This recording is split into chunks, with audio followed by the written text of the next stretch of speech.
are Locked On Spurs, your daily San Antonio Spurs podcast. Part of the Locked On Podcast Network, your team every day.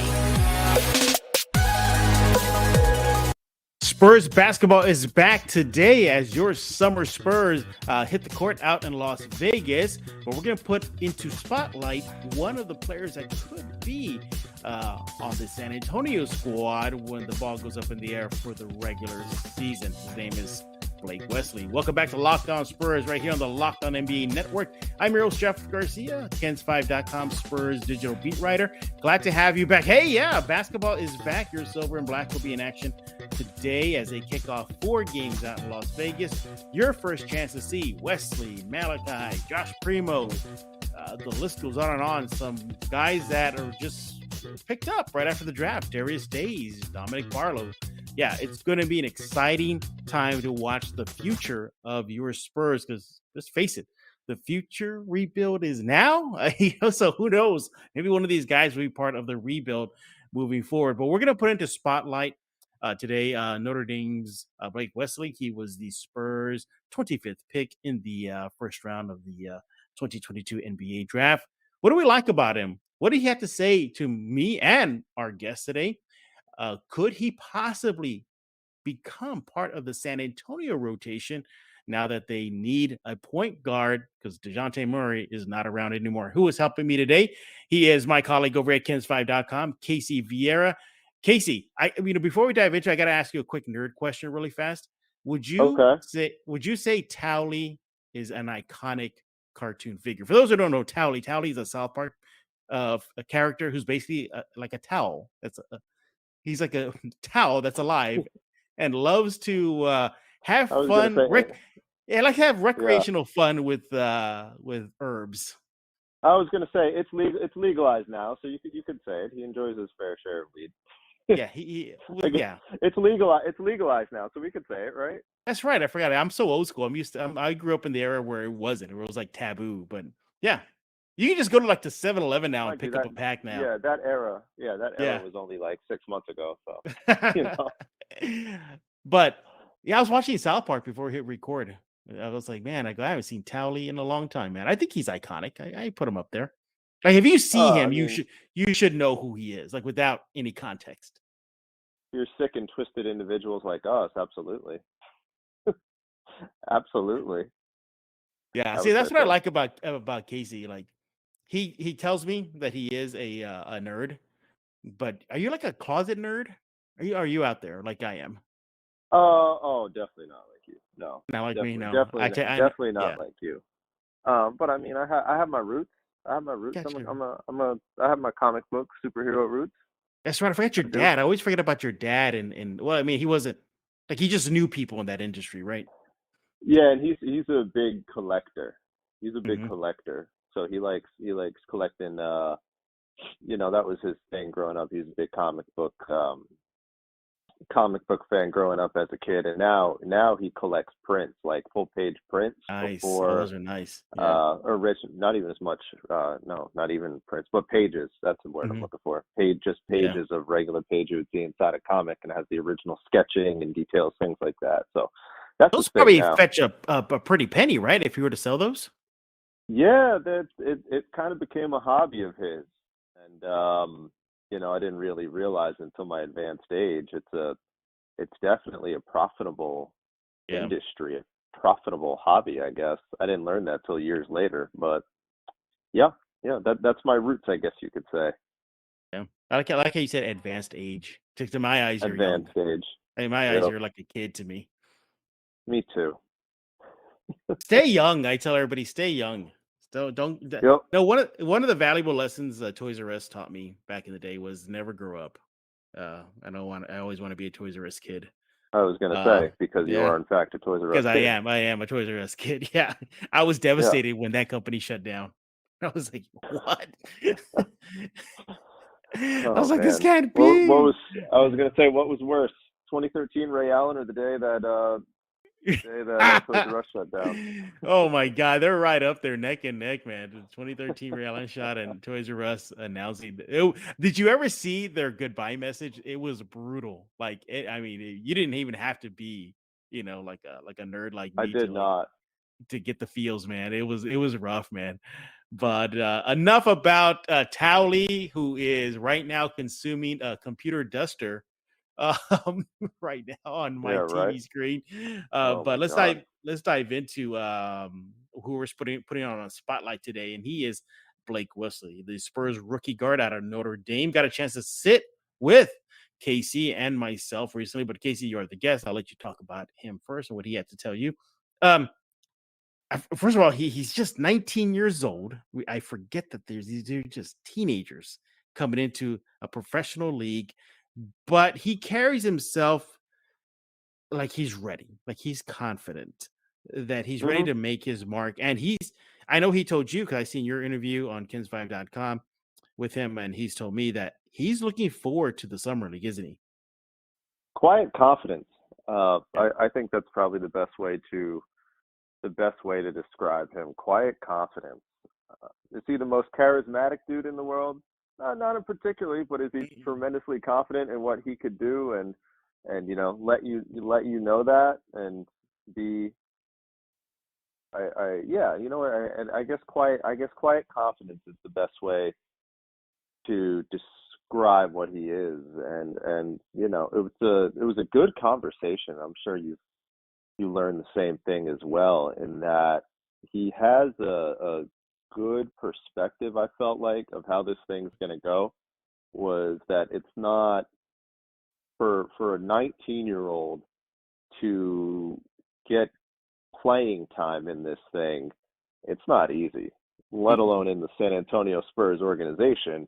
It's not I know it's a little bit of a different time now, but just generally speaking, it is not easy for a 19-year-old to become a regular rotational piece, let alone a starting point guard, so to speak. And he certainly let it be known that he's aware of that this ain't going to Mhm. be easy to get to where he wants to be, but he's ready for it, and he was ready for it. And he comes from a good background, comes from a basketball family, comes from a basketball state, and he was ready for what was ahead. And I respect that. He talked about hustle and playing Mhm. defense and things like that. And yeah, I'm looking forward to it. I'm looking forward to see what he does during the summer league, and hopefully that translates to minutes when the regular season comes along. I'm glad you brought up that whole minutes thing, and when the regular season comes along, because times, I mean, they're not a changing in San Antonio. They are definitely in that change mode in the start of it, at least in this I was going to say times have restart, already reset. changed. Yeah, times already changed. Um, he is a guard, and the Spurs definitely have a boatload of guards on the roster right now. But because of this reset that San Antonio Spurs are going through, could you see him maybe not spend the bulk of his time in Austin G League, maybe spend about a monthish? Because why not throw him out there now? Because you got to see what you got now in this rebuild for San Antonio. I think a month is a good number. I think a month is a good number to have in mind. I don't think the Spurs are done moving. I think they are going to try to get a veteran point guard, whatever's left on the market, or Mhm. make a small move for one. I don't think they're done doing any. I don't think they're done dealing yet. Uh, but that said, I do think that there is going to be a window of opportunity for him to get some time to do these things, a Mhm. window of opportunity for him to get his chance, because in reality, you look at it, and you alluded to it at the top, it's just kind of, why not? If there was ever an organization right now, or a setup to really get that chance to do it, I mean, you're looking at it right now, the Spurs. you're looking you're Yeah. looking at it. It's the point. They're the spot that they're devoid of, that point guard position. They don't have one. They have a lot of guys who are up for running, very much up for running for the gig. Why can't it be him? Why Mhm. why can't it be him? Why can he not put himself in a spot to get that job, to get rotational minutes, why can't he? The argument Hmm. of saying that, you know, you're blocked by DeJounte or Yeah. anyone else for that matter is not there. Everything's just fair game right now. So Hmm. I do think, even though we're saying these things and about him in Austin, and I do think he will spend time in Austin. One, because I think it's the smart move, and two, there's a good chance that those minutes are not going to be there right off the bat. You know, the first Hmm. guy to get that crack in line, first two guys getting the crack in line tentatively. Again, I think the Spurs are going to bring in a more experienced point guard than Trey Jones and Primo, but if they do not, those are going to be the two guys who get the first Right. crack. Trey Jones and Joshua Primo are going to be the two dudes who get that first look to do it. But after that, I don't see why he can't, if he does and if he performs or at least does the things that he is cognizant of doing. I don't see why Mhm. he can't do it. I don't see why not. He is Casey Vieira with Kens5.com. Make sure to follow him on Twitter at Casey_Vieira.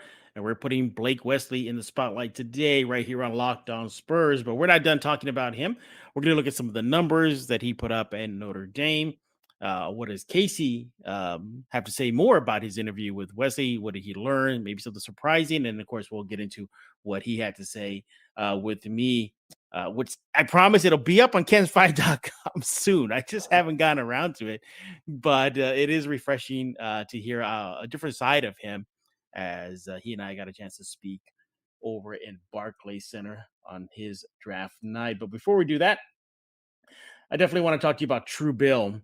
Do you know why free trials renew without your consent? It's a business scam to get you out of your money. They want to dig into your pockets. Don't let them do that. Don't let greedy corporations pocket that money. Download Truebill right now to take control of your subscriptions. Truebill is the new app that helps you identify and stop paying for subscriptions you don't need, want, or simply forgot about. On average, people save up to $720 a year with Truebill, and because companies make subscriptions hard to cancel, Truebill makes it very, very simple. Just link your accounts and Truebill will take care of the rest. Cancel those unwanted subscriptions in just one tap. And your Truebill concierge is there when you need them to cancel those subscriptions you don't want. So you don't have to. I love Truebill. They save me tons of money. I use it. You should use it too. Has over 2 million users. Help them save over $100 million. And yeah, don't fall for subscription scams. Start canceling today. Truebill.com/LockedOnNBA. Go right now. Truebill.com/LockedOnNBA. It can save you thousands a year. Truebill.com/LockedOnNBA. We're back with Casey Vieira right here on Locked On Spurs. Follow him on Twitter at Casey_Vieira. And we're talking about Blake Wesley and much, much more. So you had a chance to sit down with him one-on-one, and I'm pretty sure Yes, he told you a lot of the same stuff he probably told me. But yes. what did you learn about him? Was there something unique that he told you? Was there something that you walked away with saying like, "Wow, this kid could probably make it, in maybe not the Spurs long term, but maybe just in the NBA"? I think the big thing, and I tried to veer away as much basketball in our Hmm. conversation because, as we talk about all the time on this program, San Antonio Spurs, if you play for the Spurs, you're a celebrity. You have the chance to be a celebrity in this city Hmm. and really become a household name. And I wanted people to get to know this, get get to know this young man outside of the game of basketball, because I feel like that's really important in a way for a lot of these new faces and really just Spurs faces in general to endear themselves to this crowd, to this fan base out here, is to do exactly that. And my big takeaway from our conversation is that, one, he's really young. Like, and you talked about it Teenagers, before. He yeah. is a teenager, and you don't realize it until you're sitting down and sitting across from him and talking about his past, to the point you're just like, this is this guy's young. This guy's young. He's young. And when you're talking about him growing up and the fact that he never lived outside of the state of Indiana, never lived outside of South Bend, never lived outside of South Wow. Bend, born there, raised there, went to high school there, went to Notre Dame. So Indiana to come to San Antonio, well, this is the opportunity of a lifetime, and 10 times out of 10, 100 times out of 100, he's going to capitalize on the opportunity. Whatever which way you spin it, it's going to be bittersweet because that's all he's known. That's all he's known his whole life in Indiana. So, and it's something that he talked about, and I thought that was really refreshing, and kind of a little bit humbling, and a reminder that at the end of the day that these guys are people. Was that he said, yeah, it's going to be fun. I'm looking forward to the opportunity, but it's bittersweet because I'm leaving home, and this is my first chance, first time in my life that I'm doing that I'm leaving home. So I'm excited, I'm excited to do it, but admittedly, it's going to be a little bit bittersweet. Yeah. And to a certain degree, that was kind of refreshing to hear, from the sense that it was just kind of a reminder as to, he's just like everyone else. But I also thought it was good from the standpoint that this is a 19-year-old's first opportunity to learn and grow in the real world, and he comes from a good family. His parents, I don't know if you caught this in the interview, he said his parents are coming out to San Antonio to live with him for a little bit, which is for smart. 19-year-old, tremendously smart to do that. We've seen far too many tales of how this is these kids, these rookies get taken advantage of. But tremendously smart that that's happening, that his family's going out there. So he comes from a good family, good kid, good background. Everything you hear about him, just good character guy all the way around. So I think this city's going to like him. If they don't like him, if they haven't started liking him already, I think they're going to like him. I agree. I like that. I like the fact that his family is coming to San Antonio. He's not the first Spur to do something like that. I believe, I want to say it was Keldon when he was a rookie. His family was there. I think his brothers were. I know Drew. The first time I had ever heard that was Drew Holiday. Maybe that's what Drew Holiday was the first time I had ever heard that, because remember, Drew Holiday was 18 when he between 18 and 19, it's not really much difference at that point, but his grandma actually came out to live with Drew Holiday when he was in Philly. So it's not a foreign idea. If anything, it should be the norm for a lot, if possible. Yeah. Well, they're coming out younger and younger and younger. I mean, that's what it feels like. One and done, 19-year-old, 18-year-olds coming out. But let's go and look at some of his numbers out in Notre Dame. Last season, again with Notre Dame, 35 games played, 14.4 points per game, 3.7 rebounds, 2.4 assists, shot 40% from the field and 30% from the three line. During my chat with him, this is what stood out for me, that he is fully aware, and he ain't hiding it, that he has a bad shot. I mean, we talked about that extensively. And one of the reasons why he wants to prove himself in the in the Summer League that's starting today is that he needs to work on his shot. He's finally going to get that. The fact that he is just aware of his shortcomings, I think that speaks a lot about Blake, Casey. No, I agree, and that's kind of the vibe that I got as well, was that he just knows what it is. He knows what it is. He knows that this is going to be a task to crack this rotation. Even though the opportunity is there, it's a matter of putting that advice, putting that criticism into motion and taking advantage of it. And I like that, though, Jeff. I like that. I like the fact that he's fully aware, and he's not coming in here and saying all these cliche coach speak things, all these things, blah, blah, blah, like a lot of these other rookies do. I'm here to work, blah, blah, blah. Well, what are you working on? What is it that you're working on? Are you just saying that because, or are you aware of that these are your flaws and you're being open and real about it? And he's being open and real about the fact that, one, he knows his shots. He's not exactly the Reggie Nope. Miller of the world when it comes shooting behind the three-point arc. Yeah. And two, it's going to be a competition. The window's there to do something, but it's going to be a competition to get minutes. So I like that. Yeah, I'm with you. I like that a lot. And I'm glad you brought up the word competition, because another thing he told me in my chat with him was that when he worked out with the Spurs, that it wasn't an individual, it was a group thing. And he said that mixed in that group workout were guys that were getting a lot of the shine, a lot of guys that were going to be projected top 10, top 15, way ahead of where he was projected. He said that bothered him so much. He said that he went out and just competed his ass off. That just drove him. And I like that, because you got to have that fire. You got to have that dog in you, as the kids say, if you're going to make it on the NBA level. And if he's showing this at 19 years old, imagine what he could possibly show starting today in Summer League. Maybe there's another guard on that roster, that's trying to take his job, take his minutes. We saw that in just a mere workout ahead of the draft.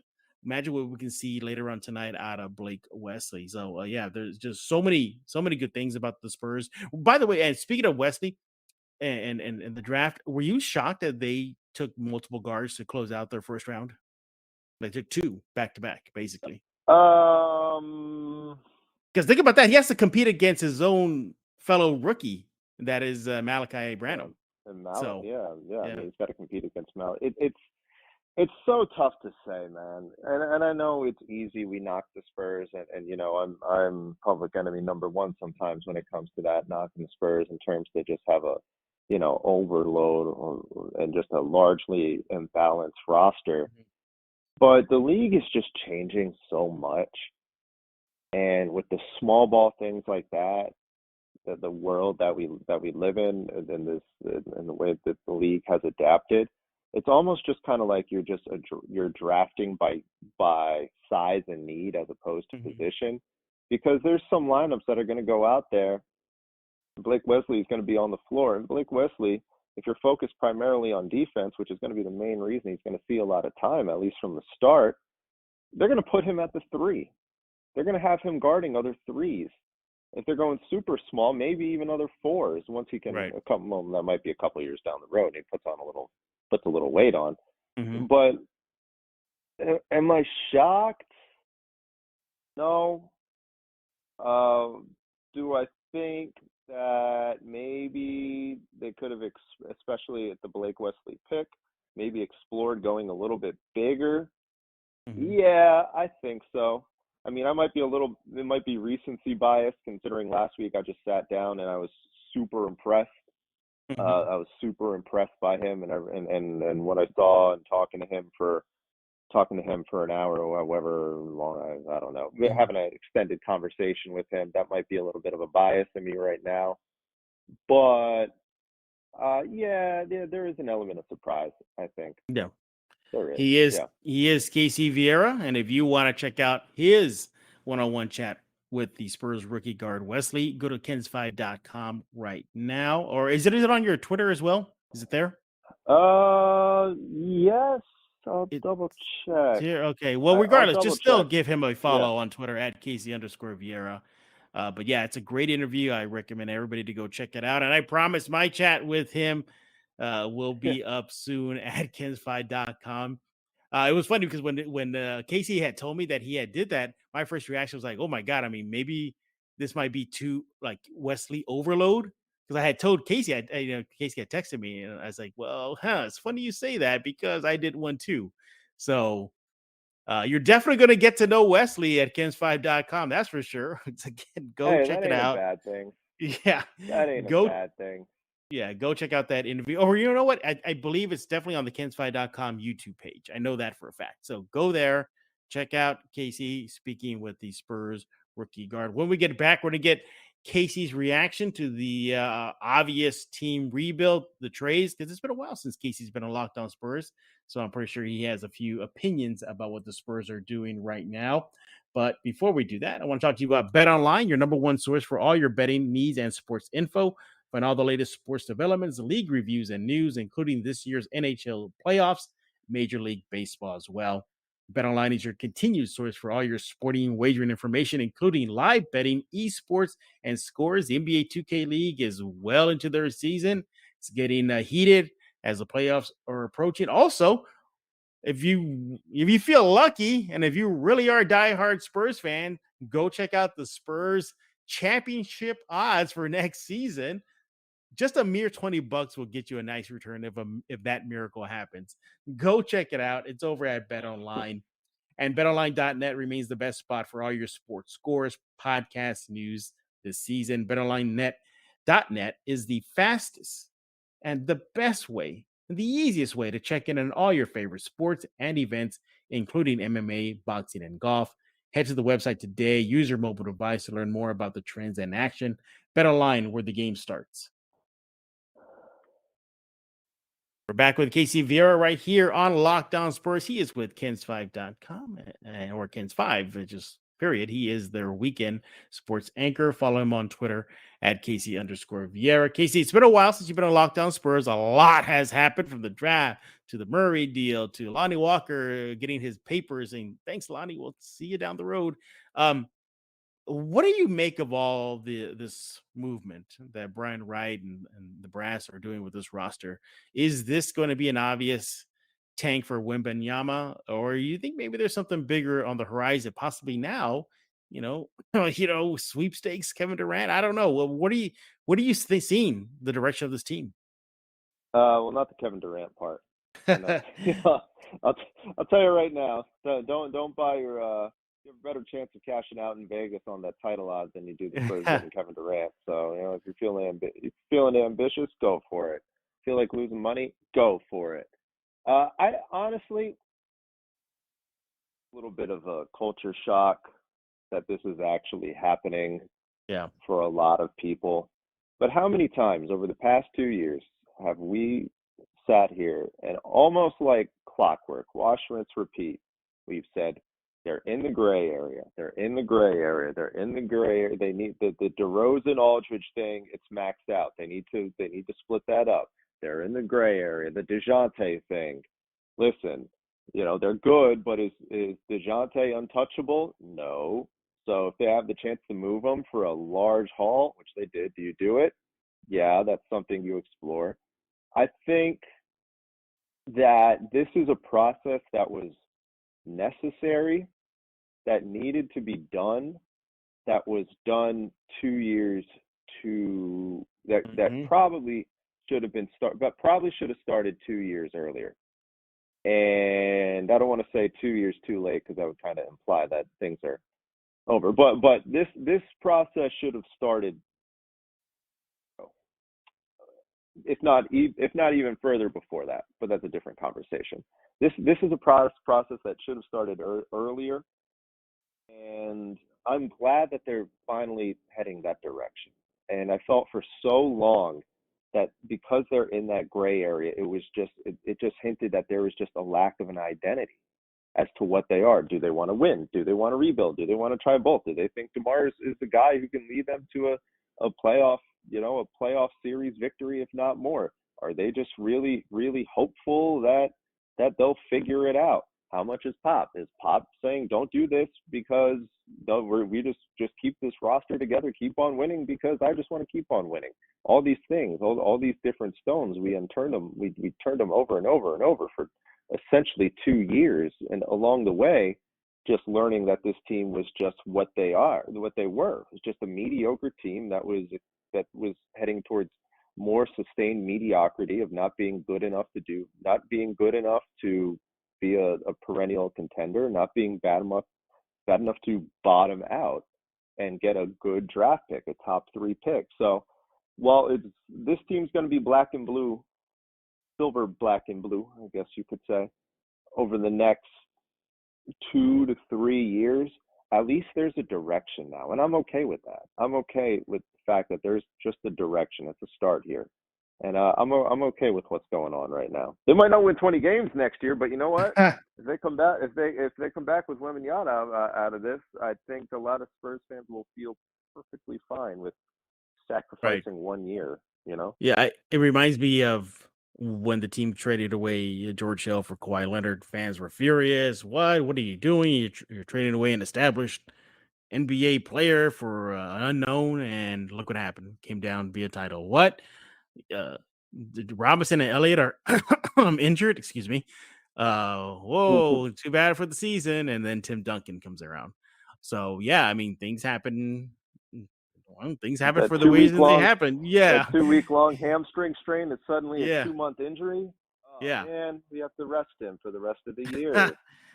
But I guess you're right. It had to be done. Personally, I think it should have been done when Claw forced his way out of San Antonio. I think that's when you should have just pulled the plug because perhaps Hmm. maybe the team isn't in the position they are now, having to do it now. Hmm. I even when they had DeMar DeRozan, maybe in season, when he was balling out in San Antonio in his final year, trade him then. Um, So yeah, I mean, it was a move that had to be done, and I think it sends a message to the rest of the Spurs' current roster that you're not untouchable. That I think Hmm. if another offer is made similar to what they saw with Murray for Keldon Johnson, Devin Vassell, I think they would have to entertain that, Casey. Yeah, But I eventually, it has to mean, stop, though. Eventually, it has. I mean, you can't right, have a complete right, fire sale. Yeah, right, exactly. I mean, you have to keep something. You have to, you have to, with some of these in-house guys that you're bringing in, you have to keep them in the house at some point. You can't just keep letting them go walk and walk and walk and trade and trade and trade because then you're not good. Then you're not getting anywhere. And I think if you have foundational pieces, which I think they do, but no stars, which is the case, then I think you got to hold on to that. And in all likelihood, there's no real scenario right now that like trading Keldon or Vassell or somebody really makes you better long term. Realistic scenario. You're still going to probably be bad anyways. You're still again realistic scenario. There's not really one singular trade that kind of takes them off the trajectory uh, of being a below average rebuilding team. In my opinion, the way I see it. So I think right now it doesn't make sense dumping everything, but but that I also mean, doesn't mean but close the door entirely. right, because yeah, the speculation is that Jakob could possibly be next. Right. Then he's Oh no, he's a I was big piece. speaking. Yeah. Yeah, I was speaking more so to Keldon Okay. and Got Devin Vassell. I mean, if gotcha. someone comes calling for if someone comes calling for Jakob, I think you explore that definitely, Hmm. definitely, definitely. Yeah. Yeah. I just wonder what the ripple effect is with Dejounte as a precedent for this current Spurs team. You look at Lonnie Walker when he did his first interview with the Lakers, the media session. He flat out said that one of the factors of why he didn't return to San Antonio, although he said that was on the table, that he was going to stay, was seeing DeJounte leave. Uh, you also factor in, Derek White, gets traded in season, goes to the NBA Finals. I mean, these are guys that, your DeJounte, Lonnie, and Derek, obviously, that are not in their prime, but they're starting to start seeing that already. And they're going to be like, do I want to be part of Hmm. a rebuild or do I want to bolt now? I think that could happen for Keldon and Devin down the road. What are your thoughts? Well, I mean, Lonnie, I don't think whatever Lonnie would say at that point as to whether or not Dejounte was a determining factor in him staying. I don't put much stock into that because I don't think Lonnie Walker had a place.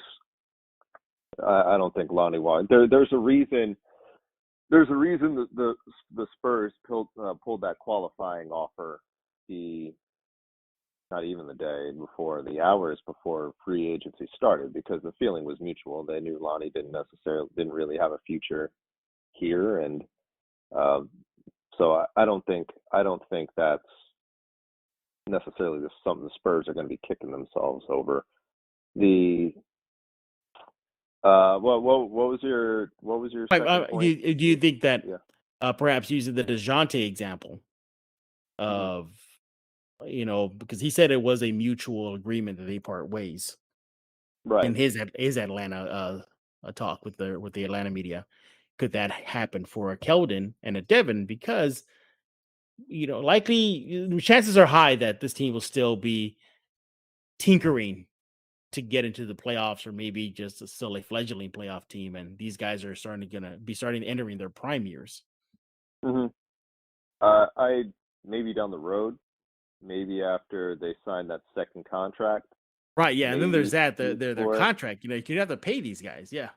Right. I do think they're at least on the trajectory that they would both get a second deal after their rookie deal expires. Keldon sooner before Devin Vassell.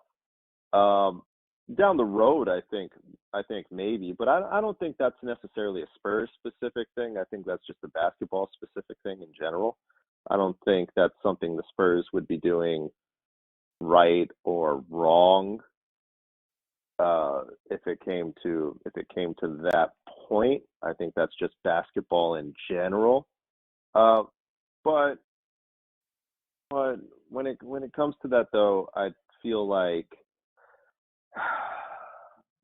it's tough. It's tough. It's tough holding on to these guys, and it's tough to commit to a plan entirely when you know that there's a chance down the road that things might not bounce your way. But then on the other side of the spectrum, things change. And I remember from the day Brian Wright was talking to the media the day after the Murray trade, and I asked him to basically paraphrase the way to say it without getting him in trouble, was that if Durant or Mitchell became an asset, or not an asset, of course they're an asset, became a real possibility, would they pivot from the rebuild to go into that? And I thought he gave while it was the safe answer without getting into trouble, I thought it was a good answer, because he said in this business things are so fluid and things change just like that. Whether it be a move, whether it be an injury, you got to do it. You got to wait it out, but you got to go with the plan. And I think right now I kind of like the way that things are looking on that front. He is Casey Vieira. Make sure to follow him on Twitter at Casey_Vieira and check him out. What are you on? You're holding it down on the sports desk from Thursday to Sunday, correct? Yes. Thursday to Sunday, yeah. Make sure to check him out on your television set out there in San Antonio, holding down the sports side of things. Doing a bang up job too, Casey. Good job. Thank you. I appreciate that. Likewise. Yeah. Likewise. By the way, I appreciate you using some of the sound bites I got from Brooklyn on draft night. That was very cool. Yeah. Oh, Thank of course. I would do no less. Yes, you would. That is true. Yes. Yeah, and again, his. So Casey told you how you can follow him. It's my turn. Make sure to subscribe to Locked On Spurs wherever you get your favorite podcast, Google Play, Stitcher, iTunes, now on YouTube, as well as the Ken's 5 webpage, or should I say their YouTube page. It's all there for you. No reason for you to not check out every single episode of Locked On Spurs. We always thank you for making Locked On Spurs your first listen each and every day. And again, free and available wherever you get podcasts. For your second listen, go check out Locked On NBA. Basically, NBA news in 30 minutes. What better way to catch up on everything silver and black and more than checking out Locked On NBA. So for Casey Vieira, I am Jeff Garcia. We're putting a lock on this episode of Locked On Spurs.